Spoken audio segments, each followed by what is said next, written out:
Hello everyone, myself Bharadwaj.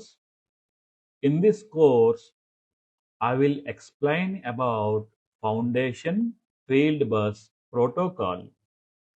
This is a digital communication technology. Using this, we can send the field instruments data to the DCS system using digital communication. I will explain how this digital communication works, working principle, advantages, disadvantages, live system configuration, real-time images and videos I will show you so that you will understand about FF. The short form is FF, Foundation Field Bus. Before going into the Foundation Field Bus, let's discuss about the present, the most popular signals. And these are 4 to 20 milliamp based signals which we are using to handle analog signals. We are using 4 to 20 milliamp signals between field instruments and DCS system. If you see here, this is a temperature transmitter, this is a pressure transmitter, and this is a DP transmitter. These instruments measures the respective process parameter like temperature, pressure, flow, level, etc. and then generates an equivalent 4 to 20 milliamp based signal. These instruments sends 4 to 20 milliamp based signals to the DCS system. The DCS system receives these signals and calculates the equivalent process variable.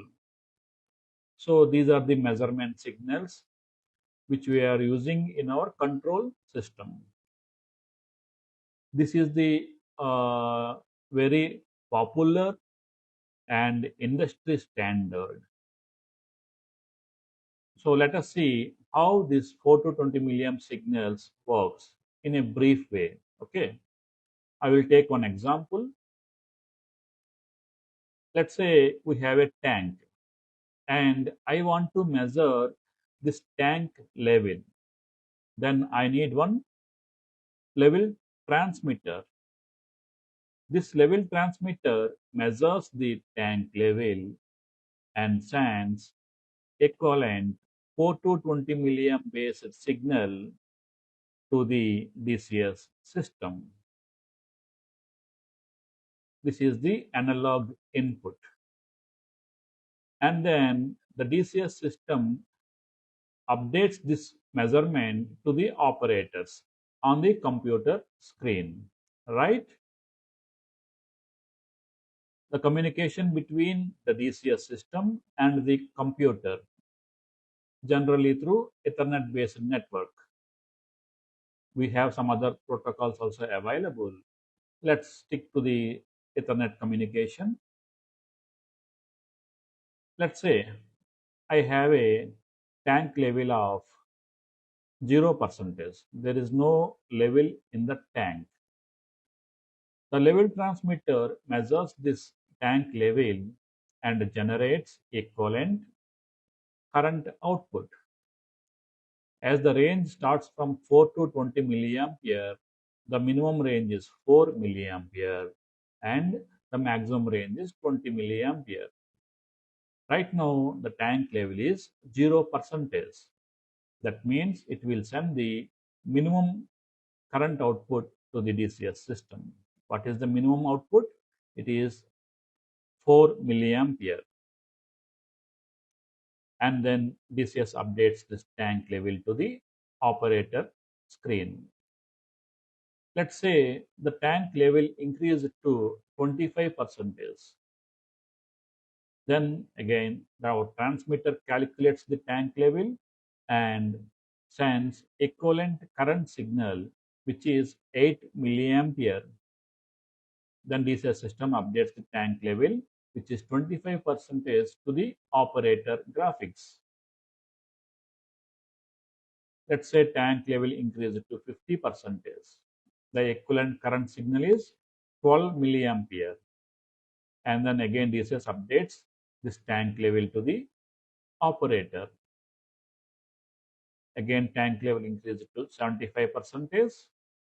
What is the current output?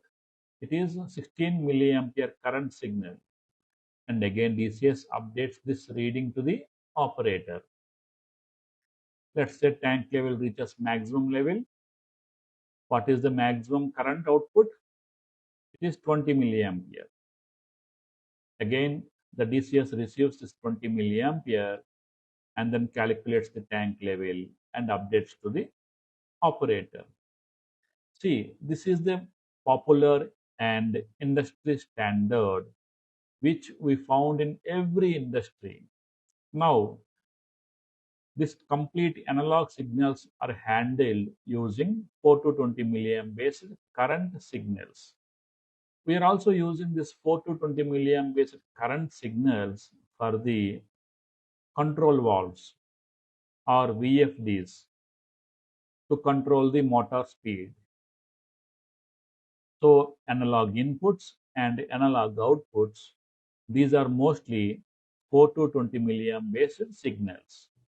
We have other signals also available, but this is the most standard signal in the industries. Now, in this course, I will explain digital communication alternative for these analog signals. So this is the most fundamental basic concepts for an engineer working with these systems. Thank you. I will meet you in the next video.